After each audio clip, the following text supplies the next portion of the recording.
Two phone calls. And where's Jeffrey Gurian? Does he know he's not here? This is the Jeffrey invited us. Yeah. I think it was 9,007 times. First of all, do you know how much he talks about you guys? Yes. Do you know? Does he know how much we talk about him? No, we can't let him know. I feel like we didn't ask Jeffrey to come into that because, like when there was other times that you guys were supposed to come in, and we're like, maybe we'll hide Jeffrey in the room. Yeah. But what we decided to do was hide him punish behind what? A cactus with his hair shape? And you were the reason, though, that he's this upset because you gave him that jacket. I know. You gave him that jacket. Gurian Angels, Gurian the Gurian Angels jacket. Yeah. The Guardian Angels, and then he showed up at the show with Curtis Lewa, who was he was Curtis's dentist for 30 years. He was his violence dentist in the 80s. So how did you guys hook up? With Everyone Jeffrey? in comedy knows Jeffrey Gurian. Jeffrey Gurian knows every single person in comedy. But when I first got to talking to him at festivals, he was just the sweetest, coolest guy, and gave both of us very nice compliments when we were starting out. But yeah, I had seen him in Montreal, and I was immediate, as we all are. You see him, and you're like, "Who is that man?" And then you talk to him, and he's such a sweet guy. And I said, "John, there's a guy who I really think you would like." And then when we started doing Oh Hello, we were like, I don't know when, if and when, but you fit in the Oh Hello world. Like you just are a guy who would know our guys. Yeah. And so when we took it to Comedy Central to do the sketch show, we were thinking, we did the Too Much Tuna, and we pranked Jeffrey. Was like, I think the first guy, the first one to get pranked.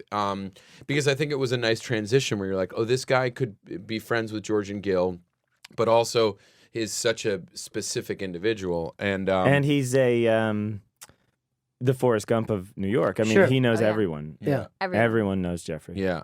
And so, like, there's nothing I love more than there's a picture of Paul Schaefer and Richard Belzer and Jeffrey Gurian holding a picture of Paul Schaefer, Richard Belzer, and Jeffrey Gurian holding a picture of Paul Schaefer, Richard Belzer, and Jeffrey Gurian. And then he was, when we did the off-Broadway run, we did our press conference, and we wanted Jeffrey and the Gurian Angels to be our security. He's our Nation of Islam. Yeah. Well, he loves you guys and then is frantically worried that something will happen that he won't be part of.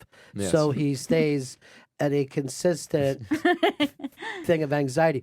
But you guys should go over and see his apartment sometime. Yes. Because it's everything that you want it to be. Is it? It's pictures of everyone in comedy on every square inch of his wall of this white apartment with a white piano.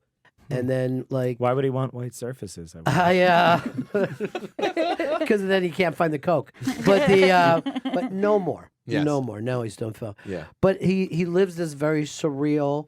Yeah. I mean, how did you connect to him? Same exact way of everything I went to. He was there, and we were like, oh, Jeffrey could be like, is like the center of this thing. And I really think of people in comedy of how they think of Jeffrey. Yeah. Whether they think of him as this adoring guy or whether they're annoyed with him. No, everyone loves loves Jeffrey. I mean, you go to comedy events where people like Jon Stewart or anyone, people are trying to move past a press line. Yeah. Because they're no fun, and you just watch everyone stop for Jeffrey to talk to him. Yeah. I mean, because he was at the Strip, he was everywhere. Yeah. Yep, and we were on Marin and talked to him about it. It's just everybody knows him. He's a connecting point if you meet someone new in comedy, like that they know Jeffrey. But you're right; he knows the kids.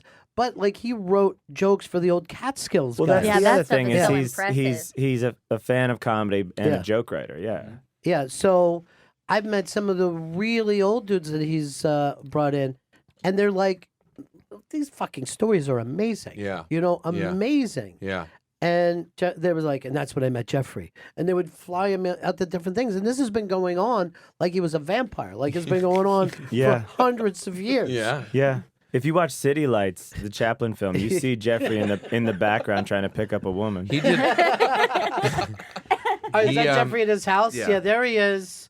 Oh yeah, no, I love that beautiful. picture. It's a gorgeous shot. I thought that was John Lennon. Is that a vase of different colored balls? It looks like a vase of maybe Christmas ornaments. Yeah. A very classy. He does it with tasteful. balloons too. He'll have these gotcha. half deflated balloons and they're everywhere. Half deflated. Yeah, they're just half deflated. Then he opens up his oven, and they're in a pot because he won't use his oven, of course, because he's a New Yorker. Like he has that on his stove, and then he also has a healing room. So if you want to go have you been to the healing room? I'm not taking my pants off there, but that's some of his walls. I love that it's just a comedy club wall. It's a comic strip. It really is. Yeah, it's plenty of that with the deflated balloons on the floor there. Yeah, they're just all around. 2 quick Jeffrey Gurian stories. Yeah, I'm backstage at the strip. I need to write my set list out. Jeff is there. I did not plan on running into him. He was just dropping by the club. Yeah. I said, Jeffrey, do you have a pen? He goes, yeah, I got a pen. He reaches in his jacket. He pulls out a 4-foot-long novelty pen. And I hardest I've ever laughed at the dumbest joke in the world. I go, you carry that around all day? He goes, yeah, in case anyone asks for a pen.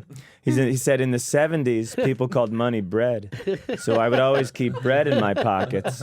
I said, you did it all day? He goes, yeah, I'd have bread in my pockets all day. And if someone asked for some bread, I'd hand him a slice. Yeah. That's all you need to know. Yeah. I like anyone who's a prop comic off stage. Not so much on stage. And by the way, many nights people probably don't ask for a pen, and he goes home and he takes it out and puts it on his bedside table. Yeah. The patience of that to just be like, this is gonna but pay that's off. one of the things with Jeffrey is the patience and persistence that he has. That is just he doesn't abate. Right. No, he loves comedy. He loves comedy. He loves the people in the comedy world, and he's one of the guys who we just like. It's one of the most gratifying things doing these guys as long as we've been doing them. Yeah. And knowing Jeffrey and always wanting to having had him be a part of it, and it's one of the great joys to see him be a part of it. Are you guys ever going to put him on stage? Maybe the last night. Don't let it happen. We're gonna have him do the show himself, play both characters.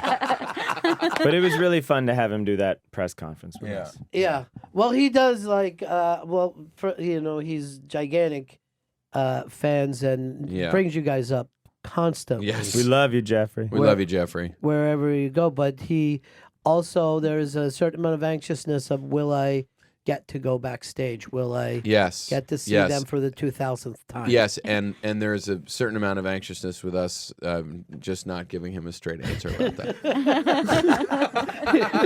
Makes it too easy. It's just like we all have boundaries. We all need boundaries. Sure. Look, if you come to Oh Hello looking like Jeffrey Gurian, they're probably going to know you belong backstage. Yes, that's true. But no, Jeffrey is always allowed backstage. Now, I've also heard that when you bring people on for the Too Much Tuna, you don't really prep them Correct. too much. No, we don't at all.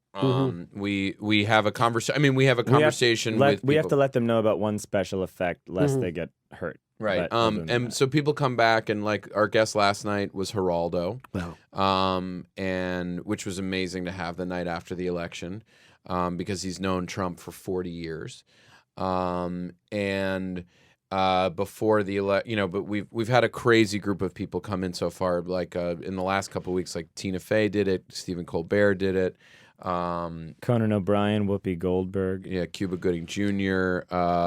So all types of Paul Schaefer did it. That would be great. Yeah, Paul. he was great. It's great. It's great to have like real great comedians and also just thinkers and New York personalities. New York and so we have a conversation backstage, just a general, like, let's either we don't know each other or we're friends and let's just shoot the shit. And then we basically tell them the one or two things they need to know. But then that's it. There's no sort of like, sometimes stuff we've talked about backstage will come up because it's like, oh, that would be interesting. Let's not talk about more of that right now. Let's just talk about it on stage.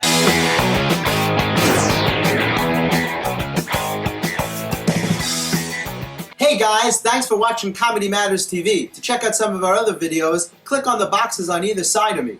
And don't forget to like, comment, and subscribe. Not just for me, but for my parents.